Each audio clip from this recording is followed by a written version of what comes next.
Marie, transmis par Pascal Bécu 16 novembre 2015. Bonjour Pascal, c'est Marie. Nous poursuivons notre conversation, alors que les événements se précipitent sur la Terre et que les tensions deviennent de plus en plus perceptibles. Nul ne sera épargné par les rééquilibrages en cours. À l'image d'une balance, symbole également de la justice, l'équilibre fonctionne en base 3. C'est ce retour à l'équilibre que vous expérimentez actuellement. D'un côté de la balance se trouve l'obscurité, la part d'ombre de votre humanité. De l'autre côté se trouve la clarté, la part de lumière que vous représentez sur la Terre. Tandis que certains se positionnent résolument d'un côté ou de l'autre de cette balance, la plupart optent plus ou moins pour le gris. Cela me fait penser à ce passage de l'Apocalypse où l'apôtre Jean fustige les tièdes. 1. Je ne fustige ni les chauds, ni les froids, ni les tièdes. Une balance reste une balance. Elle est une voie d'évolution pour ceux qui sont prisonniers de la dualité et croient nécessairement devoir choisir entre le bien et le mal, entre la lumière et l'obscurité. L'équilibre est préférable au fanatisme, qu'il soit de droite ou de gauche, blanc ou noir, chrétien ou musulman et ainsi de suite. Les exemples ne manquent pas sur votre monde. Cependant l'équilibre ne représente qu'une étape sur le chemin de l'unité et cela, vous devez le comprendre, le ressentir et le réaliser maintenant. Les événements en cours et à venir sur la Terre vous y conduiront, nécessairement. Que ceux qui veulent rester propres et bien pensants sachent qu'ils auront à mettre les mains à la pâte, sinon dans le cambouis, afin qu'ils connaissent la réalité des hiérarchies qu'ils défendent et professent. De même, que ceux qui se perdent dans l'obscurité sachent que la lumière leur sera révélée afin qu'ils puissent choisir et opter pour un chemin de rédemption. Enfin, que les gris sachent également que leur neutralité, aussi bienveillante soit-elle, est tout aussi illusoire et ne franchira pas plus le cap de l'ascension. Ainsi le vent du changement emportera toutes les balances dans le cercle, en les faisant tourner au sein d'une nouvelle spirale temporelle et ascensionnelle. En fait, celle-ci tourne déjà, et depuis 2012, ne le ressentez-vous pas? Alors Pascal, que penses-tu de cette révélation?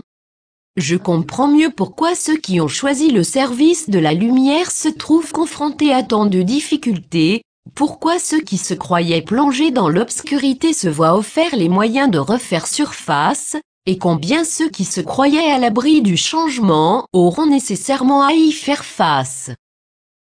C'est l'équilibre dans le cercle, un peu comme la roue du karma, oui, parce que c'est de cette manière que l'amour fonctionne, à la fin, c'est-à-dire au moment du passage et de l'ouverture de conscience, un jugement sera rendu qui sera tout simplement la conséquence de vos choix. Il y aura donc une première séparation entre ceux qui, résolument se tourneront vers la lumière et ceux qui, résolument, choisiront de servir l'obscurité. Entre ces deux situations, ceux qui optent pour le service s'occuperont de ramener, autant que faire se peut, les âmes dispersées par l'ombre et aspirant, parfois désespérément, à reprendre un chemin de lumière.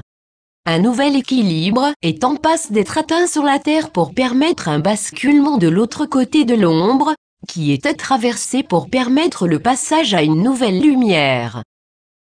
Certains le vivront de l'extérieur et d'autres de l'intérieur, en une autre balance dont les deux aspects deviendront de plus en plus visibles et manifestes, pour se confondre ensuite en un troisième aspect unitaire, collectif et multidimensionnel. L'espace physique extérieur comme l'espace psychique intérieur sont tous deux de nature multidimensionnelle et s'inscrivent chacun au sein des cycles temporels. La différence entre l'espace physique et l'espace psychique est également de nature multidimensionnelle, soit une différence de fréquence ou de vibration. Les cycles de temps représentent les chemins parcourus au sein des dimensions. Le passé et le futur sont relatifs au temps présent, c'est-à-dire au point de focalisation de la conscience. Cela me rappelle le point d'assemblage décrit par Carlos Castaneda, pour traduire le déplacement du point de focalisation de la conscience. 2. Oui, c'est une autre façon de décrire ce processus. À chaque fois que vous vous déplacez sur une ligne de temps, au sein d'un espace dimensionnel, vous laissez une trace, mémoire akashique, de l'expérience vécue. Cette mémoire ou cette expérience peut être réactivée par simple focalisation, attention, de la conscience, doublée d'une intention compatible avec son contenu, principe d'attraction et de résonance magnétique. C'est alors que la magie devient opérante, le film de la vie s'activant dans le temps, au fur et à mesure qu'il est vécu, c'est-à-dire parcouru. Ce n'est pas de la sorcellerie, mais tout simplement la manière dont la vie fonctionne. Il arrive parfois que plusieurs acteurs se regroupent et s'entendent pour jouer certains scénarios, afin d'en modifier l'expérience et l'issue. C'est ainsi par exemple que vous rejouez actuellement l'expérience de l'Atlantide. Les guerriers de lumière sont en passe de réussir ce pourquoi ils sont venus, en opérant une ouverture de conscience qui s'oppose à l'obscurité, transformant ainsi le rapport de force qui avait été vécu, pour en modifier l'issue. Le scénario de la Nouvelle Terre remplace désormais le précédent, qui prévoyait la destruction et l'anéantissement de toute forme de vie sur la Terre. Ce changement inaugure par ailleurs un nouveau futur, que celui d'où vous provenez, en partant de l'ancienne expérience. Vous êtes maintenant rendu à l'orée de ce changement de cap et nous vous rendons grâce pour votre action. Vous êtes venu vous incarner sur la Terre, acceptant provisoirement de perdre une partie de votre pouvoir et de votre mémoire. Vous avez de nombreuses fois chuté, dans l'ignorance de votre mission et devant la dureté des expériences projetées par l'ombre.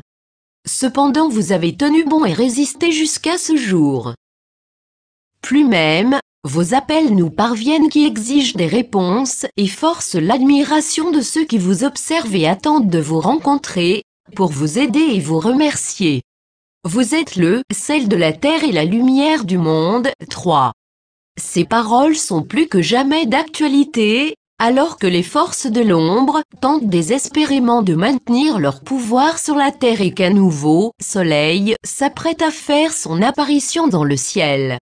Focalisez désormais votre conscience sur la nouvelle terre et projetez votre intention vers le futur proche qui va bientôt arriver. Le déplacement de votre focalisation de conscience vers une autre dimension de l'espace dépend de votre capacité à recevoir les nouvelles fréquences, à les adapter à votre véhicule physique ainsi qu'à votre perception. Cette capacité vous avait été retirée. Elle vous est désormais rendue. Des ajustements sont en cours au niveau de votre ADN et des énergies qui vous entourent, pour vous permettre d'embrasser le changement et faire naître de nouvelles perceptions. Lorsque ces ajustements seront en place, l'ancienne et la nouvelle position se rejoindront et fusionneront en une troisième position de conscience, associée à la nouvelle Terre et aux nouvelles énergies de l'ère du Verseau.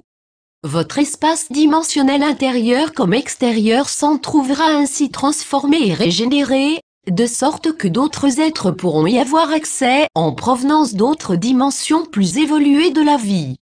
Cette évolution vous fera connaître un saut quantique exceptionnel. Ce sera un changement majeur dans votre réalité alors que vous retrouverez en fait l'environnement et les conditions de vie qui étaient les vôtres avant la chute, celle-ci ayant réduit votre perception consciente à la seule dimension d'un Lego hautement programmable et prévisible. À partir d'un espace de conscience renouvelé et régénéré, vous accéderez ainsi aux aspects multidimensionnels de votre être et parviendrez à élargir le champ de vos investigations et d'actions. En partant de votre perception tridimensionnelle actuelle, vous devez tout d'abord rétablir l'équilibre entre les forces contraires en vous et autour de vous. Comprenez en premier lieu que votre force vitale s'est trouvée prisonnière de l'obscurité, Vos valeurs héritées et transmises par l'éducation les ayant faussées et perverties, réduisant ainsi leur expression primaire au seul mode d'expression animale, alors qu'elles représentent une loi universelle communément partagée par toutes les formes de vie sur la Terre ou ailleurs. Cette constatation ne signifie pas que la force vitale doive être immédiatement et complètement libérée. Elle signifie que vous devez d'abord éliminer son usage pervers et contre nature, de la pédophilie à la malbouffe, en adoptant une attitude plus juste de respect entre toutes les formes d'expression de la vie. Ainsi les besoins vitaux seront communément assurés et partagés sur la Terre. C'est le premier stade. En second lieu, vous devez reconnaître l'unicité de la vie et vous soumettre à son pouvoir universel. Ainsi vous accorderez vos actions à la volonté divine et préparerez sa venue sur la terre. Cela est vrai, individuellement comme collectivement. Cette seconde condition représente le secret de l'amour, lorsque l'esprit incarné reconnaît son identité collective et s'en remet à la volonté de la source d'où il provient et nécessairement. L'individu qui parvient à ce stade collectif renonce alors à son individualité égotique et rejoint la matrice psychique à partir de laquelle, en tant qu'âme, il est né sur la terre. C'est alors qu'il peut renaître dans le ciel et retrouver sa famille stellaire. C'est le stade de l'ascension. Alors Pascal, où en es-tu? Ouah! Là tu me prends de court. J'en étais à retranscrire ces paroles en me disant qu'il y avait là de quoi méditer pendant au moins 110 ans. Bon d'accord si c'est ce que tu veux. Non, non, juste le temps de reprendre mes esprits, réponds plutôt avec le cœur, ce sera plus facile. Je sais que tu as raison. Je sais pour autant que ce n'est pas facile. Je sais que j'avance à grands pas, même à un rythme accéléré. Je sais que vous me poussez dans ce sens, comme nous en étions convenus et même si je ne m'en rappelle plus. Je sais que je vais y arriver et que je devrais cesser de me plaindre ou de rechigner. Je sais que je suis un être plein d'amour et que je n'aspire qu'à rejoindre la horde des déshérités sur la terre afin de les rétablir dans leurs droits les plus fondamentaux. Je sais que je me sens étranger au pouvoir qui m'entoure, tout en composant avec eux comme avec cette part de moi-même, pour me conforter aux lois et devoirs qui me sont dictés.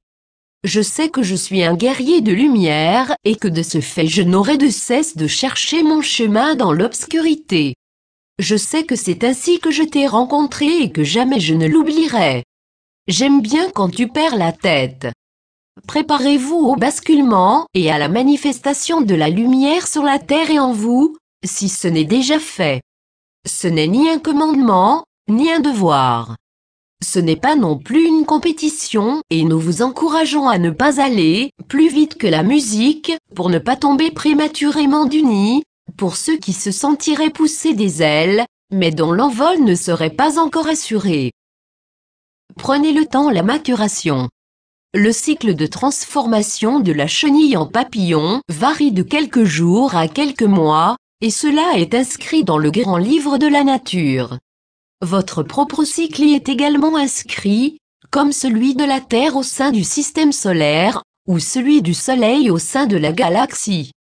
Lorsque le fruit est mûr, il tombe naturellement de l'arbre sur lequel il était accroché. Lorsque l'oiseau est prêt, ses parents le jettent naturellement hors du nid. Certains parmi vous suivront le chemin du fruit, car ceux-là seront mûrs et le ressentiront. D'autres seront poussés hors du nid, car le moment pour eux sera pareillement venu. D'autres enfin continueront d'être nourris dans le nid, le temps de parfaire leur croissance et atteindre le stade de la maturité. Il n'y a rien dans tout cela que de très naturel, et vous n'avez pas besoin d'autres outils que ceux dont vous disposez déjà, en vous-même, pour accomplir ce prodige. La seule nouveauté se situe pour vous dans l'inversion du sens de la chute, soit de la terre vers le ciel, ce pourquoi nous employons le terme d'ascension pour désigner cette nouvelle naissance. De notre position, nous observons ces mouvements et attendons de pouvoir contempler le premier déploiement de vos ailes. Pour sûr, ce sera un moment magique. Mesurez l'importance de ce changement et de l'opportunité qu'il vous offre de retrouver votre pouvoir collectif sur la Terre. Prenez la mesure du temps qui vous est offert pour y parvenir, et ne vous laissez pas détourner de ce but. Nous vous suivons un par un et veillerons à ce que personne ne trébuche parmi ceux qui auront choisi de nous rejoindre au cours de cette première vague d'ascension qui s'amorce. Ceux-là marqueront la voie pour les autres, à partir de l'empreinte jadis laissée par ceux qui vous ont précédé, en rappelant que j'en fais partie.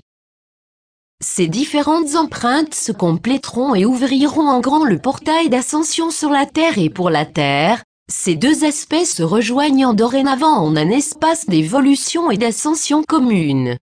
Cet événement marquera la fin d'un cycle de souffrance et de séparation qui, même s'il n'a que trop duré, aura néanmoins permis au fer d'être trempé par l'eau. C'est ainsi que se forgent les meilleures épées et cela, croyez-le, vous sera reconnu. De votre point de vue, la Terre se trouve encore plongée dans l'obscurité, tandis que notre position, nous percevons les premières lueurs de l'aube. Nous vous invitons maintenant à venir les contempler avec nous. Avec tout notre amour et gratitude. Marie. Annexe. Je joins en annexe de ce message quelques extraits de l'enseignement rapporté par l'écrivain Carlos Castaneda dans ses livres. Cet enseignement est celui de chaman, sorcier, Don Juan Mati, un Indien yaqui ayant vécu au Mexique durant le siècle dernier. Cet enseignement fut transmis à l'auteur Carlos Castaneda dans la tradition des anciens Nagal d'Amérique. Au-delà des mystifications propres à l'auteur, il me semble en effet que cette tradition recèle une part de vérité, sinon une réelle profondeur, en rapport avec les sujets abordés par Chanel, en particulier celui du changement dimensionnel. Au-delà des différences formelles, les mots importent moins que ce qu'ils révèlent. Aussi j'invite le lecteur à en faire lui-même l'expérience, en faisant taire ses pensées, puis dirigeant son attention, conscience, vers la lumière, en invoquant, intention, la descente de l'esprit. Les leçons de Don Juan sur l'art du traqueur et la maîtrise de l'intention dépendaient de ses leçons sur la maîtrise de la conscience, qui était la pierre angulaire de son enseignement, et qui reposait sur les principes de base suivants. 1. L'univers est une agglomération infinie de champs d'énergie, qui ressemblent à des fils de lumière. 2. Ces champs d'énergie, appelés les émanations de l'aigle, rayonnent à partir d'une source aux proportions inimaginables appelée métaphoriquement l'aigle. 3. Les êtres humains sont également constitués par un nombre incalculable de ces mêmes champs d'énergie, en forme de fils. Ces émanations de l'aigle forment une agglomération fermée, qui se présente comme une boule de lumière de la dimension d'un corps humain, dont les bras sont étendus latéralement et qui ressemble à un œuf lumineux géant. 4. Seul un tout petit groupe de champs d'énergie situé dans cette boule lumineuse est éclairé par un point d'une brillance intense, qui se trouve sur la surface de la boule. 5. La perception se produit lorsque les champs d'énergie de ce petit groupe, qui entoure de très près le point de brillance, projettent leur lumière de façon à illuminer des champs d'énergie identiques se trouvant en dehors de la boule. Comme les seuls champs d'énergie perceptibles sont ceux qui sont éclairés par le point de brillance, on appelle ce point le point où la perception s'assemble, ou simplement le point d'assemblage. 6. Le point d'assemblage peut se déplacer de sa position ordinaire, qui se trouve sur la surface de la boule lumineuse, vers une autre position, que ce soit à la surface, ou vers l'intérieur.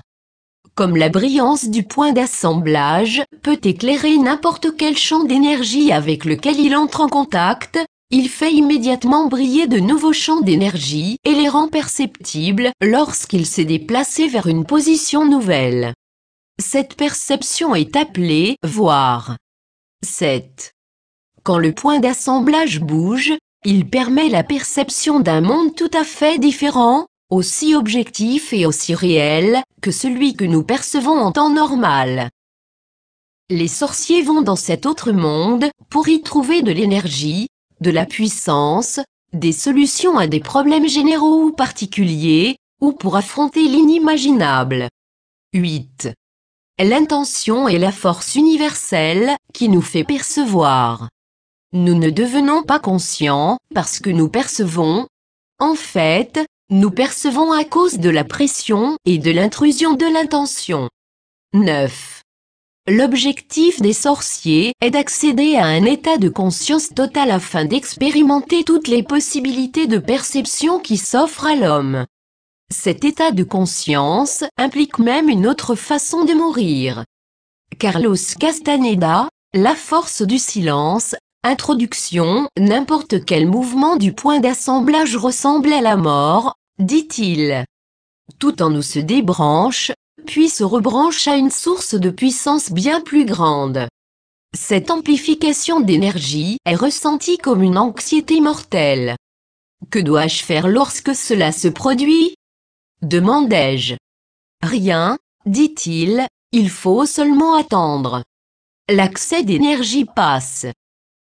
Ce qui est dangereux, c'est de ne pas savoir ce qui vous arrive.